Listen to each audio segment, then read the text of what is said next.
राधे राधे मेरी YouTube family. तो आज मैं आपके साथ शेयर करने जा रही हूँ पनीर बटर मसाला की रेसिपी। जब भी हम रेस्टोरेंट या होटल जाते हैं या किसी ढाबे में जाते हैं तो सबसे ज़्यादा ऑर्डर करने वाली डिश होती है, वो होती है पनीर बटर मसाला की रेसिपी। तो हम हमारे परिवार वाले कहते हैं कि वही स्वाद तो घर में भी बनाओ, वही स्वाद आना चाहिए। तो हम चक्कर में पड़ जाते हैं कि वही स्वाद घर में कैसे आए। तो डोंट वरी, आज मैं आपको पनीर फाड़ने से लेकर के पनीर बटर मसाला की रेसिपी तक की बताऊंगी। सारे वीडियो आप ध्यान से देखिएगा। तो सबसे पहले मैंने एक बर्तन में चढ़ा दिया 1 लीटर फुल फैट मिल्क और उसे चलाऊंगी। और जैसे वो उबलना शुरू हो जाए, मैंने आधा 2 चम्मच विनेगर में 4 चम्मच पानी मिला करके 1 चम्मच मैं डाल चुकी हूँ और ये दूसरा चम्मच मैं डाल रही हूँ दूध के उबलने के बाद। और आप देख सकते हैं ये कैसे किनारे छोड़ दिया है। और विनेगर को किनारे किनारे ही डालना है ताकि पनीर हार्ड ना हो। और देख रहे हैं कि पनीर कैसे फटना शुरू हो चुकी है और ये धीरे धीरे सारा दूध को छोड़ देगा, पानी अलग हो जाएगा और पनीर अलग हो जाएगी।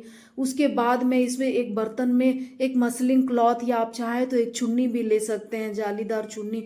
और उसमें मैं वो सारा फटा हुआ दूध में उसमें डाल दूंगी ताकि पानी अलग हो जाए और वो छेना है जो वो अलग हो जाए। उसके बाद मैं इसे एक अलग बॉल में ट्रांसफ़र कर लूँगी पनीर को धोने के लिए, ताकि पनीर जो विनेगर का जो गंध है वो निकल जाए और सिर्फ पनीर का ही स्वाद रह जाए। और फ्रेंड्स, ये पनीर इतनी सॉफ्ट बनती है और इतनी स्वादिष्ट लगती है खाने में और बहुत ही स्पॉन्जी बनती है। तो मैं इसे दूसरे बर्तन में ट्रांसफ़र करके इसे पानी से धो लेती हूँ। और धोने के बाद मैं इसका बना लूँगी एक पोटली। और बहुत लोग इसको क्या करते हैं कि एक वजनदार चीज़ से इसे दबा देते हैं ताकि सारा पानी बह जाए।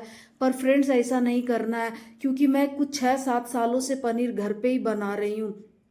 पहले मैं भी ऐसा ही करती थी कि पनीर को दबा देती थी तो बाद में वो पनीर हार्ड हो जाती थी। जब ग्रेवी गर्म रहती थी तभी वो पनीर सॉफ्ट लगता था, उसके बाद वो हार्ड हो जाती थी।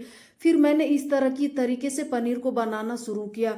मैंने पोटली बना लिया है और पोटली बनाने के बाद मैं उसे रख देती हूँ 1.5 से 2 घंटे तक। ऐसे ही किसी चीज़ से उसको दबाना नहीं है।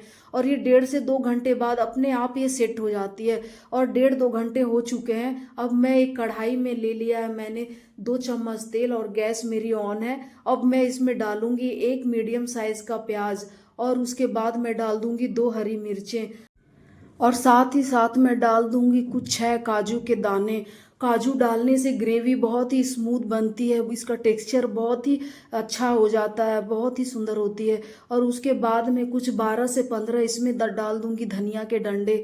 धनिया के डंठल बहुत ही काम की है, ये बहुत ही अलग ही स्वाद देता है ग्रेवी में।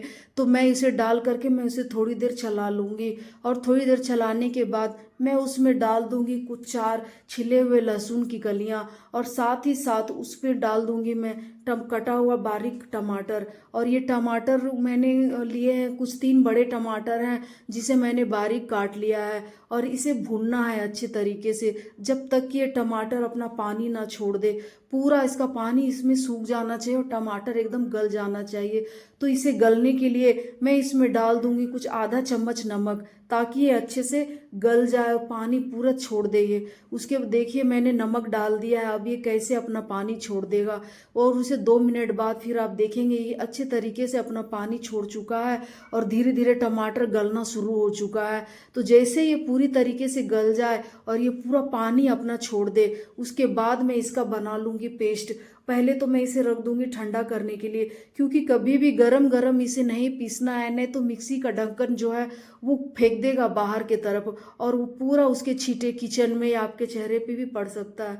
इसीलिए मैं सारे मिश्रण को एक प्लेट में निकाल रही हूँ और निकालने के बाद उसे ठंडा होने के लिए रख दिया है। अब दूसरी तरफ आप देख सकते हैं 2 घंटे बाद मेरा पनीर कितनी स्पॉन्जी, कितना सॉफ्ट बना है और ये खाने में भी उतनी ही टेस्टी होती है। तो मैं पनीर को काट लूँगी, उसे छोटे छोटे टुकड़े मैंने मीडियम साइज़ के टुकड़े किए हैं, आप चाहे तो इसे छोटा या बड़ा भी कर सकते हैं। तो इसे बारीक बारीक काटने के बाद मैंने जिसमें मिश्रण बनाया था टमाटर का, उसी कढ़ाई को मैं दोबारा धो लूँगी और उसे धो करके मैंने चढ़ा दिया है गैस पर। और आप देख सकते हैं मैंने उसमें डाला है 2 चम्मच तेल और उसमें थोड़ा आधा चम्मच जीरा और 2 लाल मिर्च मैंने डाल दिया है। लाल मिर्च से उससे सौंधापन आता है ग्रेवी में। उसके बाद आप देख सकते हैं कि मैंने उसमें 3 इलायची के दाने और कुछ 1.5 इंच के बराबर मैंने डाला है दालचीनी का टुकड़ा, और उसे थोड़ा आधा मिनट भून लेने के बाद मैं उसमें आधा चम्मच डाल दूंगी अदरक लहसुन का पेस्ट।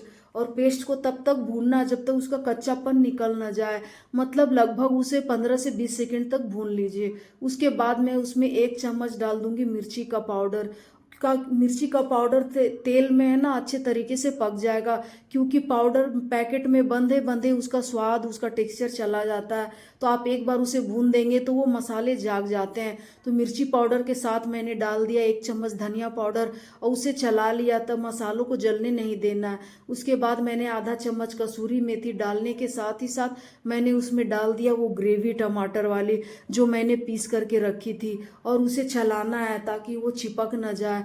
और उसके साथ ही साथ मैं उसमें डाल दूंगी कुछ 2 शिमला मिर्च कटे हुए, साइज आप देख सकते हैं कुछ 1-1 इंच के साइज होने चाहिए। और मिश्रण जो बचा हुआ था मिक्सी में उसे भी 2 करके डाल दिया है। फ्रेंड्स, आप सोच रहे होंगे शिमला मिर्च को बीच में क्यों डाला है? क्योंकि शिमला मिर्च पूरी तरह से पकनी नहीं चाहिए, उसका क्रंचीनेस उसका बेस्ट पार्ट है, तो उस क्रंचीनेस को बरकरार रखना चाहिए। और अभी ये मसाले बहुत देर तक भूनेंगे, कुछ 10 मिनट तक भूनेंगे, जब तक ये शिमला मिर्च आधा पक जाएगा, बस इतना पके तब उसका क्रंचीनेस बरकरार रहे। उसके बाद मैंने उसमें आधा चम्मच कश्मीरी लाल मिर्च डाली है, जो तीखी नहीं होती है पर वो अच्छा रंग डालती है इसमें। और मैंने इसमें हल्दी का उपयोग नहीं किया है। और इसे जब तक भूनते रहना जब तक ये तेल ना छोड़ दे किनारों से। और उसमें फिर मैंने आधा चम्मच गरम मसाला डाल करके और फिर से चलाना शुरू कर दिया है। इसे अच्छी तरीके से भून ले जब तक कि मसाला लाल ना हो जाए। भुने हुए मसाले का टेक्सचर अलग होता है, आपको देखने से पता चलेगा। देखिए ये कैसे भून करके लाल हो गया, और कढ़ाई में भी चिपक रहा है, तो वो ब्राउनी हिस्सा है वो जल नहीं रहा है।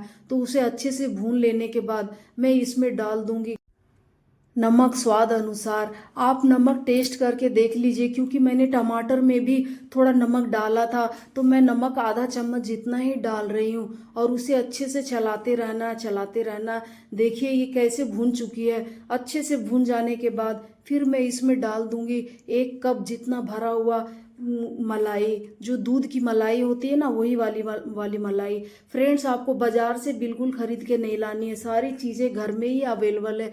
और ये घर वाली मलाई का स्वाद एकदम अलग ही होता है। जो दूध के ऊपर जम जाती है ना मलाई, रात भर में वो 1 कप जितना हो ही जाती है। आप उसे निकाल करके रख लें और उसी मलाई को इस्तेमाल करें।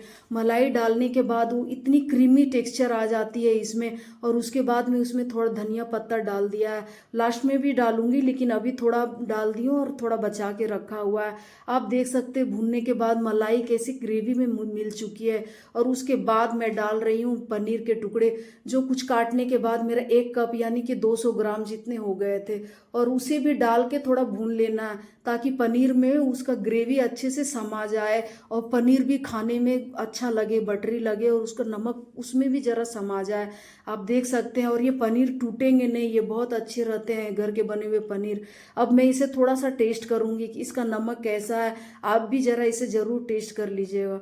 तो मैं इसे टेस्ट करके मैंने देखा ये तो परफेक्ट है, पर इसमें थोड़ी चीनी जाएगी इसके टेक्सचर के हिसाब से, क्योंकि इसमें मलाई डली है और ये पनीर है, तो पनीर के डिश में थोड़ा चीनी जरूर जाना चाहिए। तो मैंने 1/4 चम्मच, मतलब आधे चम्मच का आधा चीनी डाला है, और फिर उसे दोबारा चलाया है। और उसके बाद मैं उसमें डाल दूंगी 1 कप जितना पानी। और पानी डालने के बाद भी आप देख सकते हैं कितनी गाढ़ी घोल बनी है, इसका ग्रेवी कितनी गाढ़ी है। आप चाहे तो और भी इसमें पानी दे सकते हैं, 1 कप पानी इसमें और आ जाएगा, पर मैं इतना ही रखी हूँ। और इसे अच्छे से चला लेने के बाद ऊपर से मैं डाल दूंगी धनिया पत्ते से इसे गार्निश करूंगी। और उससे पहले मैं डाल दूंगी 1 चम्मच बटर, जो कि इसकी खासियत है। तो मैंने बटर डाल दिया और बटर को मेल्ट होने दूंगी, क्योंकि ये बटर फ्रिज में रखी हुई थी तो ये थोड़ा पिघलने में लेट कर रही है, लेकिन ये अब गर्मी से पिघल जाएगी। और मैंने गैस को कर लिया है बंद, और मैं धनिया पत्ते से इसे गार्निश कर लूंगी। और फ्रेंड्स, एक बार आप इस तरीके से बटर पनीर मसाला बना के देखिए, आप खाते ही रह जाएंगे, उंगलियां चाट जाएंगे। इसका टेस्ट, कलर और फ्लेवर ऐसा है कि आप बार बार बनाएंगे और आप इसे एक बार अपने घर में ज़रूर बना करके ट्राई कीजिए। और आपको अगर ये वीडियो पसंद आए तो मुझे लाइक, शेयर और सब्सक्राइब ज़रूर कीजिएगा। और thank you for watching me. Bye bye.